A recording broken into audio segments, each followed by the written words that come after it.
Hello, my dears. I thought it might be fun to spend the evening talking about books that feel like Studio Ghibli films.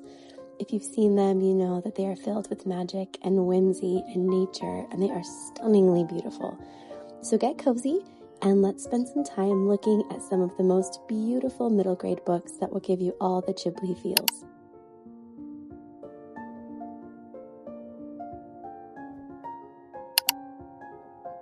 We'll start off with Snow and Rose by Emily Winfield Martin.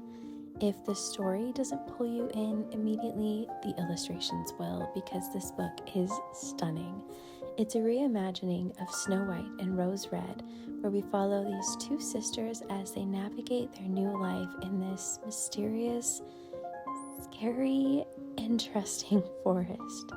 They meet new friends and find new adventures as they're trying to find their father who's gone missing.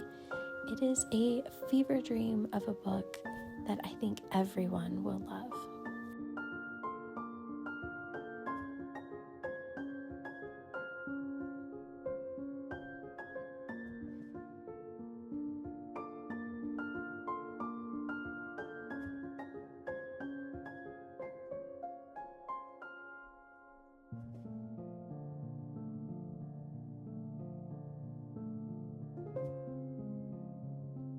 Okay, but seriously, how stunning are these illustrations?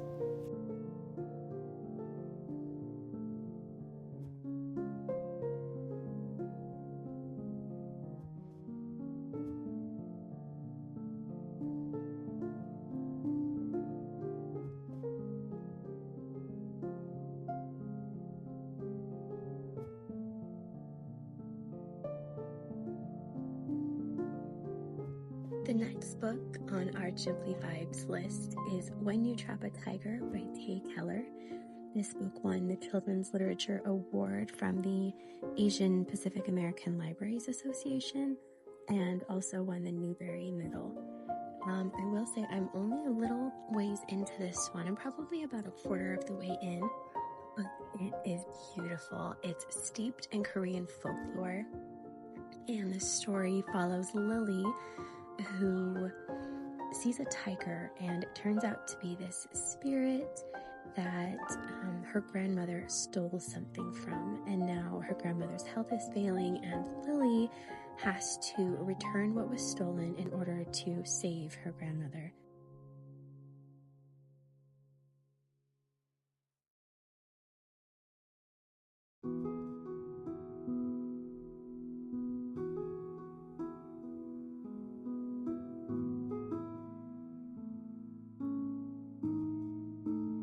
Now let's go and take a look at what is probably my favorite book on this list, Howl's Moving Castle by Diana Wynne Jones. I recommend this book to everyone, and I will never stop recommending it. It has everything. Sophie will make you laugh as she navigates being turned into an old woman and uses cleaning as a coping mechanism.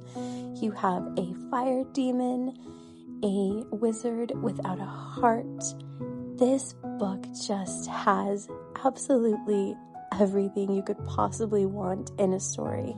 I also highly recommend the film adaptation, but it is important to note that it's not as lighthearted as the book and does have some heavier, darker themes. Not horribly so, but it's definitely darker than the book. This next book, The Cats of Tanglewood Forest by Charles DeLint, just happened to catch my eye at the library, and then the illustrations would not allow me to leave it behind. I've only read the first couple of pages, but it is supposed to be a modern folk tale that follows a girl who is turned into a kitten by the cats of the forest in order to save her life. And it's this coming-of-age story about bravery and friendship.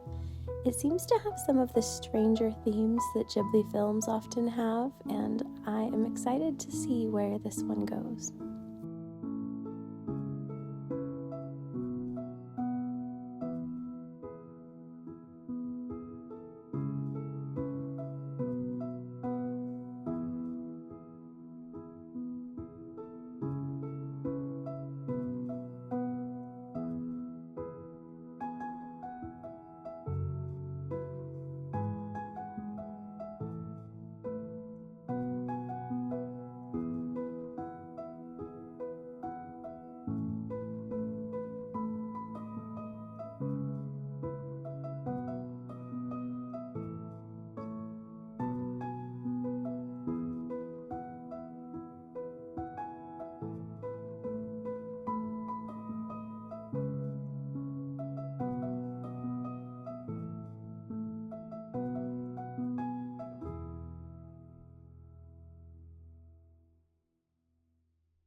believe that The Secret Garden would make a phenomenal Ghibli film.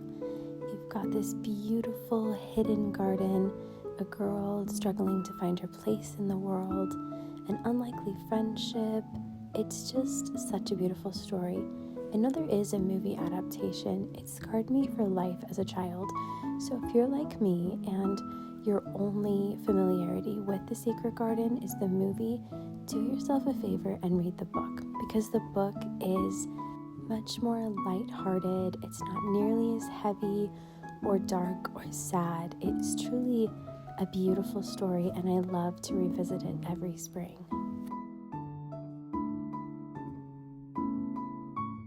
Now, I am no great lover of graphic novels, but if the art is incredible, I can be persuaded, and this one is no exception.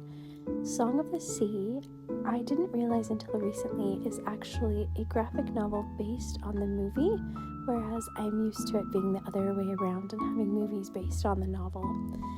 But this follows Saoirse. Her and her brother Ben, their mother has disappeared, and they are grieving, and in the midst of that grief they discover that Saoirse is a Selkie, and that the stories their mother told them were actually true, and they embark on this adventure to save the spirit world. It is a beautiful graphic novel, and the movie is definitely worth watching as well.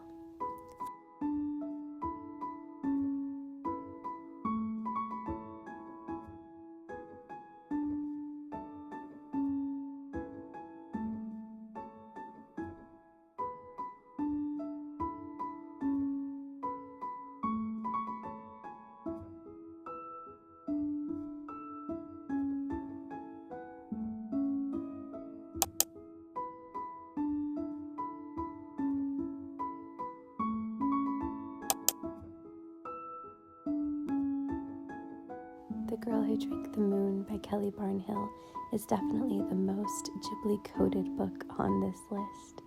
We follow a forest witch named San who rescues babies from this nearby town that are sacrificed each year. There's this belief that they have to sacrifice a child to the witch. But when she rescues the little girl whom she names Luna, she accidentally feeds her moonlight and she develops magical powers of her own. This book is such a fun read. You have Zan the witch, and you're watching Luna grow up and all the things that come with being a little girl. There's a swamp monster and a tiny dragon who thinks that he is huge. The characters are fantastic. The story is delightful, and this is a must read for everyone.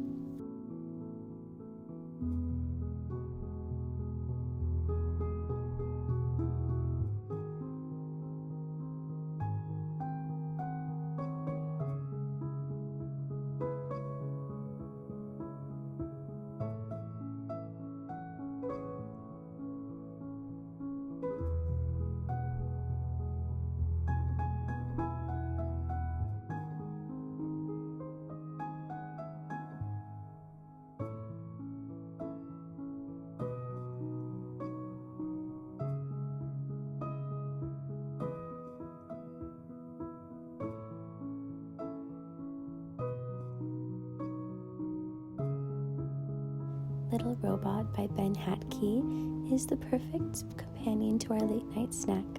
This mostly wordless graphic novel follows a little girl who finds a robot and they become instant friends. But the big bad robots are after him, and it is up to her to save him. This is ultimately yet another story of friendship and bravery and facing your fears.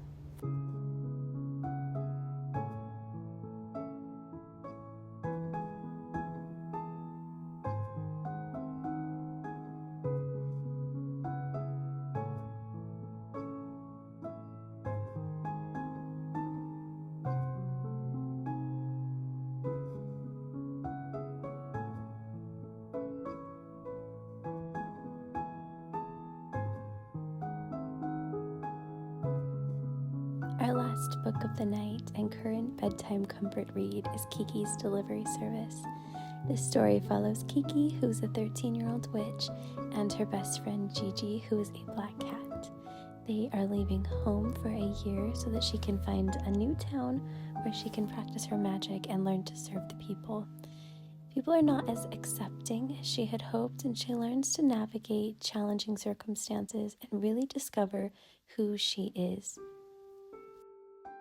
Well, that is it for me tonight. I hope this inspired you to find something magical to read.